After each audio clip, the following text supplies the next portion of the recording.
बिस्मिल्लाहिर्रहमानिर्रहीम, अस्सलाम वालेकुम। मैं हूं मोहम्मद जुनैद हलीम। नाज़रीन, उम्मीद है आप सब खैरियत से होंगे। नाज़रीन, 24 घंटे में अमेरिका ईरान पर हमला करेगा और अब उन 24 घंटों में से चंद घंटे बाकी रह चुके हैं। ये दावा किया जा रहा है बरतानवी मीडिया की तरफ से, और बरतानवी मीडिया गोदी मीडिया तो है नहीं कि लंबी लंबी छोड़ने का आदी हो, तो जो खबर वो दे रहे हैं यकीनी तौर पर उसके पीछे कोई बैकग्राउंड होगा, कोई अंदर की खबर उनके पास मौजूद होगी।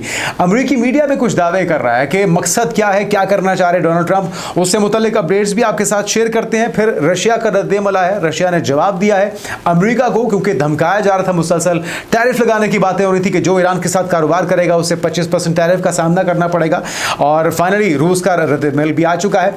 फिर हम ये भी सुन रहे हैं कि वेनेजुएला के बाद, ईरान के बाद अगली बारी है ग्रीनलैंड की, तो ग्रीनलैंड के अवाम क्या चाहते हैं उनका मौक़िफ़ भी सामने आ चुका है। और गुज़िश्ता 24 घंटों में क्या कुछ हुआ, ईरान के अंदर मुजाहरों के अंदर कितनी तेज़ी आई, और वज़ीर ख़ारजा की तरफ से एक अमरीकी नशरियाती इदारे को, जो अब्बास इराक़ची हैं ईरानी वज़ीर ख़ारजा, उन्होंने इंटरव्यू भी दिया है और उसमें बहुत सी जो कन्फ्यूजन्स थी उनको दूर किया गया है। फांसियों का एक मामला ऐसा था जिसको लेकर बहुत ज़्यादा हम देख रहे थे कि गुस्से में थे, तिलमिला रहे थे डोनाल्ड ट्रंप, और कह रहे थे कि अगर मुजाहिरीन को फांसियाँ दी गई तो फिर हमारा रद्देमल बहुत ही सख्त आएगा। तो उसको लेकर ईरान का मौक़िफ़ क्या है ये भी आपके साथ शेयर करते हैं। लास्टली आपको बताएंगे कि एक बड़ी डील होने जा रही है भारत की फ्रांस के साथ, और ये डील हो रही है एक बार फिर से राफेल की। लगभग $36 बिलियन की ये डील है। इसमें कितने तैयारी शामिल हैं, कब तक उन्हें डिलीवर किया जाएगा, और उसके लिए पाकिस्तान क्या तैयारी करके बैठा हुआ है।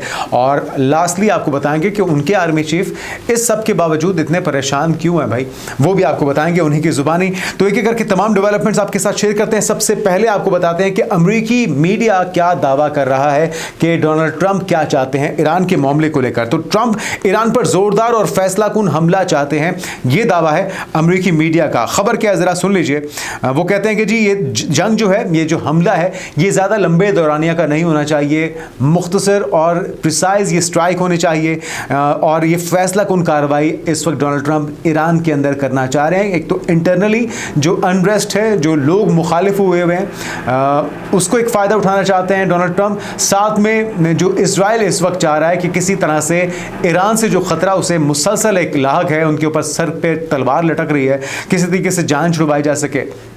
तो दूसरी जानिब इजरायली मीडिया के मुताबिक इजरायली आर्मी चीफ ने फौरी दिफाई तैयारियों का हुक्म भी दे दिया है, और शिमाली इसराइल समेत मुख्तलिफ इलाकों में बॉम्ब शेल्टर खुलना शुरू हो गए हैं। आपको याद होगा पिछली बार जब एक के बाद एक मिसाइल हमला किया गया था ईरान की तरफ से इसराइल के ऊपर, तो जो डरपोक इसराइली हैं वो शेल्टर्स में दुबक कर बैठ गए थे। वो इसराइली या वो सियोनी फोर्सेज जो फ़लस्तीनियों के ऊपर तो बम्बार्डमेंट करती हैं, आम निहत्ते शहरियों को, ख़ातीन को, बच्चों को, बुजुर्गों को निशाना बनाते हैं, जब अपने ऊपर मिसाइल बरसे तो फिर इन्होंने ज़ेरे ज़मीन शेल्टर्स का, बॉम्ब शेल्टर्स का सहारा लिया था। तो इस बार फिर से उन शेल्टर्स को एक्टिवेट किया जा रहा है, खुलना शुरू हो चुके हैं। इसराइल तवक्को कर रहा है कि अमेरिका ईरान पर हमलों से कबल वार्निंग देगा, और कबल अज़ीं जर्मन एयरलाइन ने इसराइल के लिए रात की परवाज़ें बंद करने का फैसला किया, जो 19 जनवरी तक बंद रहेंगी। तो ये सारी वो इंडिकेशंस हैं कि कोई बड़ी कार्रवाई होने वाली है अगले कुछ घंटों में, क्योंकि मुख्तलिफ मगरबी ममालिक के शहरियों को अलर्ट जारी किए गए हैं, एडवाइजरी जारी की गई है, फ्लाइट्स को बंद किया जा रहा है। और ईरान में जो सिक्योरिटी सूरत हाल है, इसके सबब अमेरिका के बाद स्पेन, पोलैंड और इटली ने भी अपने शहरियों को ईरान फौरी छोड़ने की हिदायत कर दी है। साथ में इटली की वजारत ख़ारजा के मुताबिक ईरान में तकरीबन 600 इतालवी शहरी मौजूद हैं, जिनमें अक्सरियत जो है वो दारुल हुकूमत तेहरान के अंदर मौजूद है। तो अब यकीनी तौर पर उनके कंसर्न्स होंगे तो उन्हें महफूज मकामात पर मुंतकिल करने के लिए हिदायत दी जा रही हैं, या फिर कहा जा रहा है अगर आपके लिए मुमकिन है तो फौरी तौर पर ईरान को आप छोड़ दें। बयान में शहरियों को हिदायत दी गई है कि सिक्योरिटी सूरत हाल के पेश नज़र ईरान से इनखला शुरू किया जाए, उसकी कोशिश की जाए। पोलैंड की वजारत ख़ारजा ने भी सोशल मीडिया प्लेटफॉर्म एक्स पर अपने शहरियों को कहा है कि फौरी तौर पे ईरान से इनखला शुरू किया जाए। और बरतानिया ने ईरान से अपने तमाम सिफारती अमले को मुल्क से बाहर निकाल लिया, और ईरान से बरतानवी सफ़ीर को भी वापस बुला लिया गया है। तो नाज़रीन, ये वो इंडिकेशंस हैं जिससे ये लगता है कि आने वाले कुछ घंटों में अमेरिका बड़ी कार्रवाई करने जा रहा है। इसी तरह का दावा बरतानवी मीडिया की तरफ से किया जा रहा है, जिसमें 24 घंटे का उन्होंने अल्टीमेटम दिया। और जब आप ये वीडियो देख रहे होंगे, अब चंद ही घंटे उसमें से बाकी रह चुके हैं, तो अगले कुछ घंटे बहुत अहम है, इसमें कोई बड़ी कार्रवाई मुतवक्के है। एक तो ये है कि राइटर्स है बरतानवी जरीदा जिसकी तरफ से ये दावा किया जा रहा है, क्रेडिबल जरीदा है, और वो कह रहे हैं तेज़ी से जो खत्ते में बढ़ती हुई कशीदगी है, इस दौरान अमेरिका ने मशरक़ वस्ता में अपने फ़ौजी अड्डों से बाज़ एहलकारों का इनखला भी शुरू कर दिया है। मिडिल ईस्ट में मुख्तलिफ मकामात पे बेसिस मौजूद हैं, जिसमें सऊदी अरब समेत, कतर समेत, UAE समेत हर जगह पे अमरीकी बेसिस मौजूद हैं। और ईरान ये धमकी दे चुका है तमाम अरब कंट्रीज़ को, तमाम मिडिल ईस्ट को, कि जहाँ जहाँ पर अमरीकी इंस्टॉलेशंस, अमरीकी बेसिस हैं, अगर हम पे हमला होता है, ईरान पर हमला होता है, तो फौरी तौर पे सबसे पहली कार्रवाई उन तमाम इंस्टॉलेशंस या बेसिस पर करेगा जो इस खित्ते के अंदर मौजूद हैं, और फिर बारी आएगी इजराइल की और फिर अमरीका की। तो इसी के पेश नज़र हम कुछ हलचल देख रहे हैं, मूवमेंट देख रहे हैं, उसको ऑब्जर्व करना बड़ा ज़रूरी होगा, और ये सारी इंडिकेशंस हैं कि अगले घंटों में, अगले कुछ दिनों में क्या होने जा रहा है। तो एक मकामी अमरीकी ओहदेदार हैं, इनके मुताबिक ये इकदाम एहतियाती तदाबीर के तौर पर अपनाया जा रहा है, क्योंकि ईरान ने पड़ोसी ममालिक को खबरदार कर दिया है कि अगर अमेरिका ने हमला किया तो वो अमेरिकी फौजी अड्डों को निशाना बनाएगा। साथ में एक और अमरीकी ओहदेदार हैं, उन्होंने कहा है कि उनका नाम जाहिर ना किया जाए, लेकिन खबर उन्होंने दे दी है, और उन्होंने कहा है कि बढ़ती हुई इलाकाई कशीदगी के बायस खत्ते के अहम फौजी अड्डों से कुछ अमला वापस बुलाया जा रहा है। अमरीका जो है अपने फौजी अड्डों को, जो कि मिडल ईस्ट में है, खाली करवा रहा है, अमले को वापस बुला रहा है, और इस तनाजुर में बरतानिया भी कतर में वाक़ एक फ़िज़ाई अड्डे पर अपने बाज़ एहलकार निकाल रहा है। और मगरबी फौजी ओहदेदार ने खबरसां एजेंसी को बताया कि तमाम इशारे इस बात की तरफ इशारा करते हैं कि अमरीकी हमला जल्द हो सकता है। और दो यूरोपीय ओहदेदारों ने भी खबरसां एजेंसी को बताया कि अमरीकी फौजी मुदाखलत आइंदा 24 घंटों के अंदर अंदर हो सकती है, जबकि एक इस्राएली ओहदेदार के मुताबिक ऐसा महसूस होता है कि सदर ट्रंप ने मुदाखलत का फैसला कर लिया है। अगरचा इस मुदाखलत का दायरा कार क्या होगा, वक्त क्या होगा, जगह क्या होगी, और कितनी शिद्दत से ये हमले होंगे, इस बारे में क्लैरिटी नहीं है, लेकिन अंदाजे लगाए जा रहे हैं। कतर ने भी तस्दीक की है, और कतर ये बता रहा है कि मशरक़ वस्ता में अमेरिका का जो सबसे बड़ा फौजी अड्डा है अल उदैद के एयरबेस से हमले में कमी लाई गई है मौजूदा इलाकाई कशीदगी के पेश नज़र। तो नाज़रीन, ये वो इंडिकेशन हैं जिसकी वजह से हम आपको कह रहे हैं कि आने वाले घंटे बहुत अहम हैं।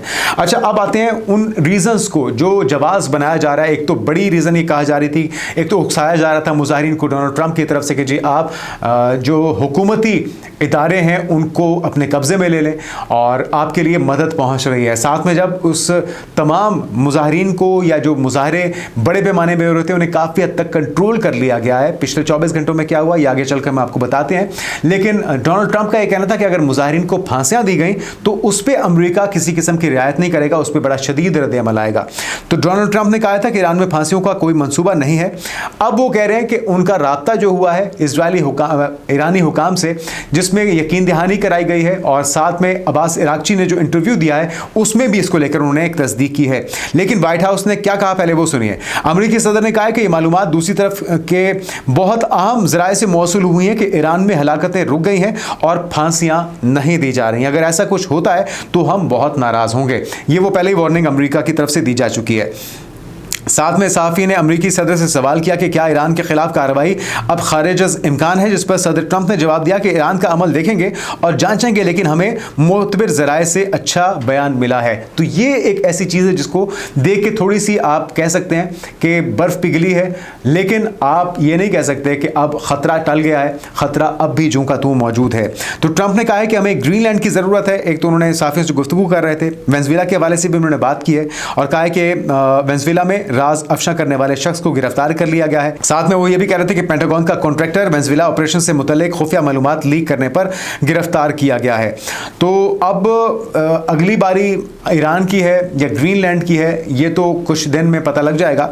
लेकिन हम ये भी देख रहे हैं कि मुजाहिरीन को लेकर थोड़ी सी मामलात में लचक पैदा हुई है, और वो अमेरिका जो कि ये जस्टिफिकेशन देता है, अखलाकियात का दर्स देता है पूरी दुनिया को, और उससे बड़ी फ़िक्र लाहक है कि ईरान के अंदर जो मुजाहिरीन हैं उनके खिलाफ ताकत का इस्तेमाल ना किया जाए। लेकिन मुनाफिकत का आलम देखिए, दोगलेपन का आलम देखिए कि अपने ही मुल्क के अंदर ये मुजाहिरीन को मरवाते हैं, उनको ज़दकोब करते हैं, और एक और आईएस एजेंट की तरफ से हम ये देख रहे हैं कि शदीद कार्रवाई की गई है और एक मुजाहरे में शामिल शख्स को ज़ख्मी कर दिया गया है। अभी मिनेपोलिस के अंदर जो वाक़या हुआ था अफसोसनाक, एक खातून को कत्ल किया गया था, उसकी वजह से मुजाहरे फूट पड़े हैं, उसकी वजह से लोग मुश्तल हैं और इंसाफ का तकाजा है। वो कहते हैं कि जी हमें इंसाफ फराहम किया जाए, लेकिन वही अमेरिका दोगली पॉलिसी के तहत दूसरे ममालिक के अंदर इंसाफ की फरावानी भी चाहता है और उनसे मुतालबा भी करता है।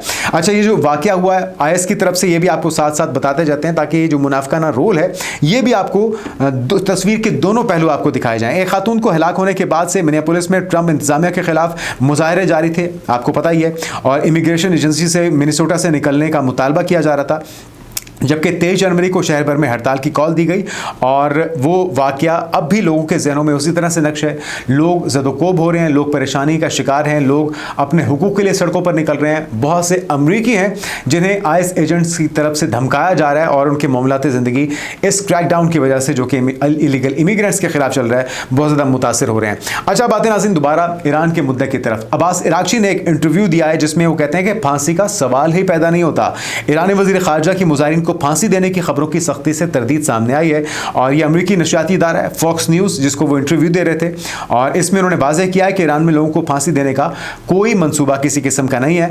और साथ में उन्होंने ये भी कहा है कि ईरान में माशी मुश्किलात के खिलाफ 10 दिन तक जो पुरअमन मुजाहरे थे उन्हें आखिरी 3 से 4 दिनों में पुरतशद्दुद बना दिया गया है।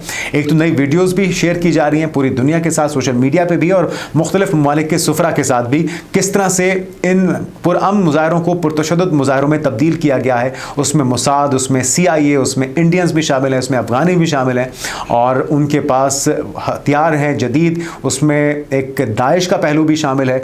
तो ये सारे वो तखरीबकार हैं जिन्होंने हाईजैक किया है ईरान के अवाम के एहतजाज को, और अब इस चीज़ को ईरान के अवाम भी समझ चुके हैं, इसलिए पिछले 24 घंटों के अंदर काफ़ी हद तक चीज़ों को कंट्रोल किया गया है। तो ईरानी वज़ीर ख़ारजा ने दावा किया है कि मुजाहरों में मौजूद अनासर को बैरून मुल्क से कंट्रोल किया जा रहा था। कुछ मुजाहरीन ने पुलिस एहलकारों पर गोलियां चलाई, दाइश तर्ज की दहशतगर्दाना कार्रवाइयां की गई और पुलिस एहलकारों को जिंदा जलाया गया है। और साथ में वज़ीर ख़ारजा अब्बास इराक्ची ने दावा किया है कि अब सूरत हाल पर काबू पा लिया गया है और मुल्क में अमन बहाल हो गया है, और मैं यकीन से कह सकता हूं कि फांसियों का कोई मंसूबा नहीं है। लेकिन साथ साथ हमें यह भी देखना होगा कि वज़ीर इंसाफ है ईरान के, वो ये कहते हैं कि गिरफ्तार मुजाहिरीन मुजरिम हैं, किसी किस्म की रियायत उनके साथ नहीं बरती जाएगी। जिन्होंने कानून हाथ में लिया है, जिन्होंने जलाओ घेराव किया, जिन्होंने तखरीबकारी की है, उनके साथ यकीनी तौर पे उनका खिलाफ ट्रायल भी चलेंगे और उनको इंसाफ के कटहरे में भी लाया जाएगा। और ये ईरानी वज़ीर हैं अमीन हुसैन रहीमी, जिन्होंने काबीना इजलास के बाद सहाफ़ियों से गुफ्तगू करते हुए 8 से 10 जनवरी के दौरान गिरफ्तार किए गए अफराद को मुजरिम करार दिया है। तो अभी यकीनी तौर पर फांसियों वाला मामला तो टल गया, लेकिन ये मुमकिन नहीं है कि ईरान में तमाम जिम्मेदारान को या कसूरवार लोगों को क्लीन चिट मिल जाए या उन्हें सज़ाओं का सामना ना करना पड़े। अब आते हैं नाज़रीन अगली खबर की तरफ। और एक तो ईरान ने अपनी फ़िज़ाई हदूद आर्जी तौर पर जो बंद की थी दोबारा से खोल दी है, और उसकी वजह भी यही है कि जो तखरीबकारी थी या जो पुरतशद्दुद मुजाहरों का सिलसिला था उसमें किसी हद तक कमी वाक़ई हुई है। तो ईरान ने आर्जी तौर पर अपनी फ़िज़ाई हदूद को हर किस्म की परवाज़ों के लिए बंद किया था और सिर्फ बैनुल-अक़वामी परवाज़ों की इजाज़त के साथ फ़िज़ाई हदूद इस्तेमाल करने की एडवाइजरी जारी की गई थी। ताहम अब गैर मुल्की मीडिया रिपोर्ट्स में बताया गया है कि ईरान ने फ़िज़ाई हदूद 5 घंटे बंद रखने के बाद दोबारा से खोल दी हैं। ये आप विजुअल्स भी देख रहे होंगे, इसमें कुछ तैयारों को ईरानी हदूद के अंदर आते हुए भी देखा जा सकता है, जबकि ईरानी एहतजाजी मुजाहरों पर काबू पाने में कामयाबी हुई है। उनके वज़ीर ख़ारजा भी ये क्लेम कर रहे हैं और 24 घंटों में कह रहे हैं कि बेअमनी का कोई भी वाक़या रिपोर्ट नहीं हुआ। और वो कहते हैं कि जी उनका मुल्क डोनाल्ड ट्रंप और यूरोपीय ममालिक की जानिब से मुख्तलिफ़ किस्म के ख़तरात का सामना कर रहा है। सिफारतकारी अच्छा रास्ता है, मगर हमारा अमेरिका के साथ अच्छा तजुर्बा नहीं रहा। इसके बावजूद वो कहते हैं कि सिफारतकारी जो है कम से कम जंग से बेहतर है। ये बात इराक़ची ने जो फॉक्स को इंटरव्यू दिया है इसमें वो गुफ्तगू कर रहे, तो ईरान अब भी ये चाहता है कि मुज़ाकरात से किसी तरीके से मामले को हल कर लिया जाए। अमेरिका भी बज़ाहिर मीडिया से गुफ्तगू करते हुए यही कहता है, लेकिन अमेरिका हो या इजराइल हो, इनका ट्रैक रिकॉर्ड अच्छा नहीं है। गज़ा अमन मुआहदे पर अब तक ये अमल दरामद इन्होंने यकीनी नहीं बनाया। डोनाल्ड ट्रंप पिछली बार 2 हफ्तों का वक्त देके कुछ ही घंटों के बाद ईरान के ऊपर चढ़ दौड़े थे, B-2 बम्बर रवाना कर दिए गए थे और हमला कर दिया गया था। इस बार क्या होता है ये अभी कहना कबल अज़ वक्त होगा, लेकिन खतरात जो कि तुम मौजूद हैं। रशिया का रिस्पॉन्स आया है, रशिया क्या कहता है ज़रा वो भी सुन लीजिए। अमरीकी धमकी से वो कहते हैं ईरान के साथ मुआहदों में तब्दीली किसी किस्म की नहीं आएगी। आपको याद होगा कि अमरीका तमाम उन ममालिक को जो ईरान के साथ तिजारत करते हैं 25% टैरिफ लगाने का फौरी तौर पर ऐलान कर चुका है। तो एक बयान में रूसी वज़ीर ख़ारजा सरगेई लारोफ ने कहा है कि ताल्लुकात रूस और ईरान के मफादात के मुताबिक हैं। अमरीकी धमकी से ईरान के साथ मुआहदों में कोई तब्दीली नहीं की जाएगी और उन्होंने कहा है कि अपने रवैये से अमरीका उन कवानीन को नज़रअंदाज करता है जिनको उसने खुद फ़रोग़ दिया है। ग्लोबलाइजेशन का नाम दिया, अमेरिका अपने असूलों की पासदारी नहीं करता, और सरगई लारोफ ने अमेरिकी धमकियों से ईरान रूस मुआहिदों में तब्दीली को खारिज अज़ इम्कान करार दिया है।